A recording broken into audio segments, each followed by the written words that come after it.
Hello दोस्तों, स्वागत है आपका हमारे यूट्यूब चैनल पर। आज मैं आपको रीट मेंस में जो टॉपिक आते हैं उनमें से कुछ टॉपिक बता रही हूँ, जैसे कि शैक्षिक प्रदर्शन एवं निःशुल्क एवं अनिवार्य बाल शिक्षा के जो अधिकार अधिनियम है उनके बारे में। जैसे ये 60 टॉपिक दिए हुए हैं, इन्हीं 60 टॉपिक में से 8 से 10 क्वेश्चन आसानी से आ जाते हैं, यानी कि 20 नंबर हम पक्के कर सकते हैं आसानी से।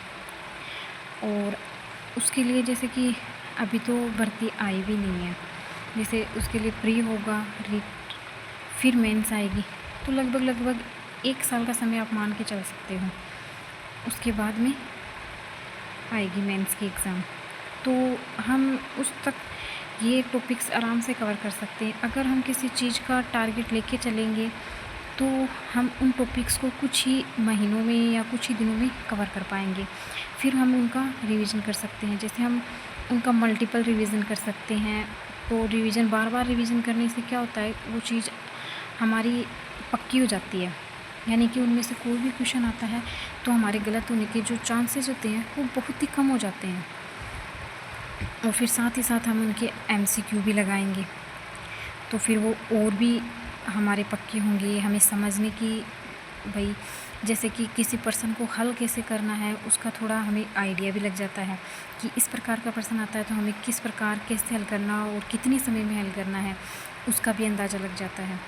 ठीक है, जैसे अब ये हैं 60 टॉपिक है, इन 60 टॉपिक के अंदर और भी कई टॉपिक्स दिए हुए हैं। जैसे आप देख सकते हो, स्टार्स योजना है, साला दर्पण है, राजीव गांधी कैरियर गाइडेंस है, ठीक है, और स्माइल 2.0 आएगा। हवा महल के कुछ कार्यक्रम है, जो मिड डे मील जो भोजन होता है जो बच्चों को दिया जाता है उनके बारे में, उनकी डेट है, वो कितने साल के, कितनी कौन सी कक्षा के बच्चों को दिया जाता है, वो सब दिया हुआ है। ठीक है, बैक टू बैक स्कूल वगैरह, इनके अंदर जैसे दीक्षा कार्यक्रम है, शिक्षावाणी कार्यक्रम है, सभी कार्यक्रम दिए हुए हैं। जैसे राज्य में और केंद्र सरकार में बच्चों को कौन सी योजनाएं हैं, कौन सी जो पुरस्कार हैं वो दिए जाते हैं, जैसे PM श्री विद्यालयों के अंदर कौन से दिए जाते हैं।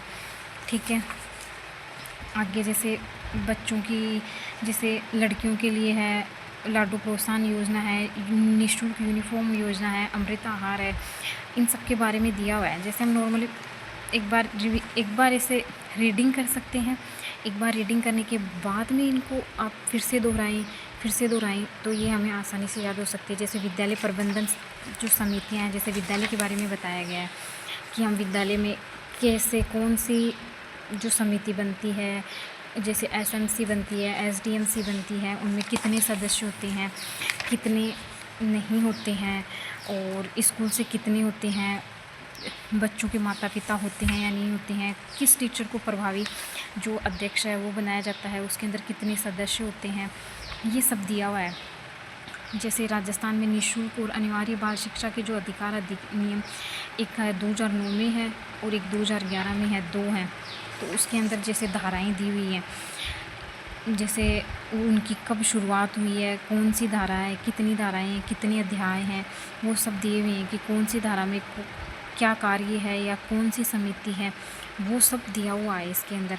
तो हम अगर आप पढ़ना चाहें या एक टारगेट लेके चलें तो इन सब को आसानी से कवर कर सकते हैं।